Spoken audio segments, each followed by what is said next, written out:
അപ്പൊ അളിയൻ കാര്യമൊന്നും അറിഞ്ഞില്ലേ? ഇല്ല. എന്നാൽ ഇനി ഞാനത് പറയാം, ആരും ഞെട്ടരുത്. തമിഴ്നാട്ടിൽ ധ്യാൻ ശ്രീനിവാസനെതിരെ വ്യാപക ട്രോളുകൾ. CM വിജയിയെയും നടി തൃഷയെയും ധ്യാൻ അപമാനിച്ചെന്നാണ് ട്രോളുകൾ. വിസിറ്റർ എന്ന സിനിമയുടെ പൂജാ ചടങ്ങിനിടെ ധ്യാൻ നടത്തിയ പരാമർശമാണ് വിവാദമായത്. താൻ CM ആകുമ്പോൾ നവ്യ നായർ സാരി ഉടുത്ത് ഫ്രണ്ട് സീറ്റിൽ ഇരിക്കണമെന്നായിരുന്നു ധ്യാനിന്റെ വാക്കുകൾ. ഇതാണ് തമിഴ്നാട്ടിൽ വ്യാപകമായ ഓൺലൈൻ വിമർശനങ്ങൾക്ക് വഴിവെച്ചത്. ഇത് വേണോ? ഇത്രയും നാളും കളിച്ച പോലെയല്ല, ഇത് വലിയ കളിയാ. എടാ നീ കേട്ടിട്ടില്ലേ, നോ പെയിൻ നോ ഗെയിൻ. തമിഴ്നാട്ടിൽ നിന്ന് അതിഭീകരമായിട്ടുള്ള തമിഴ് മക്കളുടെ രോഷം ഭയങ്കരമായിട്ട് പുറത്തു വരാൻ തുടങ്ങിയിട്ടുണ്ട്. അണ്ണാവെ പറ്റി പറഞ്ഞ എന്താണെങ്കിലും ഭയങ്കര സീനായിട്ടുണ്ട് എന്നാണ് കാര്യങ്ങൾ മനസ്സിലാകുന്നത്. ഇതിൽ ആൾക്കാരെ പറ്റിക്കാൻ കണ്ണിൽ പൊടിയിടാൻ ചാരിറ്റിയൊക്കെ ചെയ്തു വിജയ് ചെയ്ത പോലെ.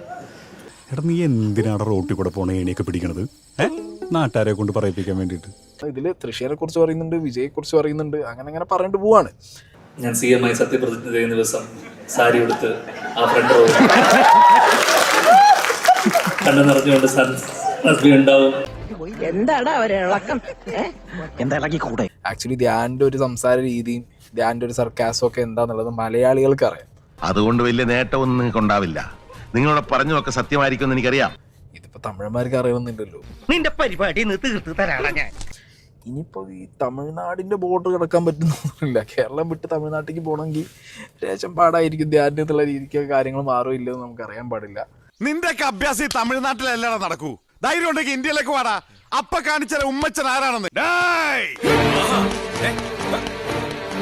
വണ്ടിക്കറി അവന്മാരെ എനിക്ക് കാണണ്ട, വെറുത്തുപോയി. അതെ ഞാൻ പോകുന്നു. പോയിട്ട് വലിയ കാര്യം ഉണ്ടായിട്ടല്ല, പക്ഷെ നിക്കാൻ നേരമില്ല.